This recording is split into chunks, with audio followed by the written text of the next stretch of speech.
Hello students, welcome once again to this video series. In this video series, we have been seeing the derivations of the first lesson, electric charges and fields in physics of class 12 CBSE board. As a part of this program, today we are going to see another derivation. Before that, don't forget to subscribe this channel, share it with your friends, and also click the bell icon so that you get more and more notifications as and when we upload the videos. So this is the 12th derivation of this lesson. Electric field due to a uniformly charged thin spherical cell. So here we are going to see this derivation in two parts. That is, first one, field outside the shell. Before that, let us have a close look at this diagram. So here is the shell. Here is the shell. This is the center of this shell, spherical shell, and capital R is the radius of this shell. Around this cell, we have taken a spherical Gaussian surface which is marked in the form of dotted lines. Okay. The radius of the Gaussian surface is small r, and also here I have taken a small surface ds. I have taken a small surface ds on the surface of the Gaussian surface. So what about its area vector?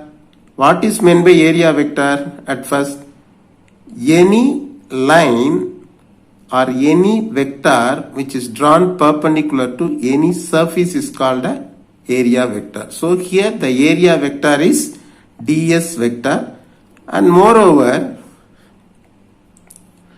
there is a charge, a positively charged is placed at the center of this shell. So what about its electric field? It directs outward. So this is the direction of the electric field, which is marked as E vector. So in this case, both the area vector ds vector and the electric field vector E are in the same direction. So what about the angle in between them? It is 0. So by keeping all these facts in mind, we are going to derive the expression for the electric field outside the shell. First, electric flux. What is the expression for electric flux? Pi is equal to surface integral of E vector dot ds vector. As you have seen already in the diagram, E vector and ds vector are in the same direction. Therefore, theta, the angle is 0 degree. So, what about E vector dot ds vector? From vector in mathematics, we know that E vector dot ds vector is nothing but E ds cos theta. So in the next step, I have substituted the angle 0. What is the value of cos 0? It is 1.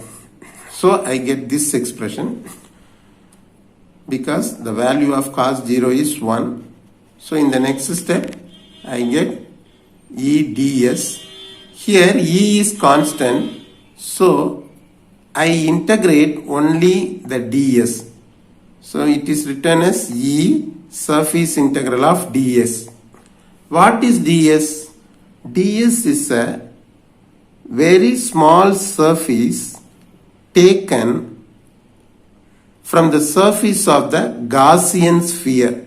So when we integrate this small surface, we will get the total surface from which the small surface has taken. So what about the total surface? It is nothing but the surface area of the sphere. What is the surface area of a sphere? 4 pi r square. That's what here it is written. So E into 4 pi r square, because surface integral of ds is equal to 4 pi r square. So in the next step I get pi is equal to E into 4 pi r square. Let us take it as equation number 1. In the next step, we all know that Gauss law. What is the expression for Gauss law? Pi is equal to Q by epsilon naught. Let it be equation number 2. While comparing this equation 1 and 2, we have got the left hand sides as equal. So the right hand sides must be equal. So from equations 1 and 2, we get E into 4 pi r squared is equal to Q by epsilon naught. In the next step, E is equal to Q by 4 pi r squared epsilon naught. We can also write it as E is equal to Q by 4 pi epsilon naught r square. This is the expression for the electric field outside the shell. Next case, field inside the shell. Electric field inside the shell. Now let us have a close look at the diagram here. As we are going to calculate the electric field inside the shell, here we have taken the Gaussian surface in the form of a sphere within the shell. So here this represents the shell and these dotted lines represents the Gaussian surface. So as we all know that the charges are located on the outer surface of the shell. Here this capital R is the radius of the shell and the small r is the radius of the Gaussian surface. Again, in this diagram also we have taken a small portion of the surface from the shell. Let it be area ds. So what about its area vector ds vector? Moreover, here we have placed the positive charge. So the electric field direction is outward. So in this direction, the direction of the electric field is in this direction. So here both ds vector and E vector are in the same direction. So the angle between these two vectors are 0. So by keeping all these facts in mind, we are going to derive the expression for this. Now, electric flux pi is equal to surface integral of E vector dot ds vector. E vector and ds vector are in the same direction, so the angle theta is equal to 0.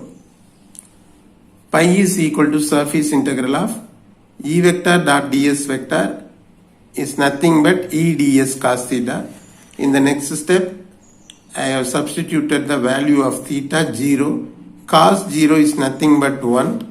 So in the next step I have written like this, because the value of cos theta, cos 0 is equal to 1. Again comes this step, then comes this step.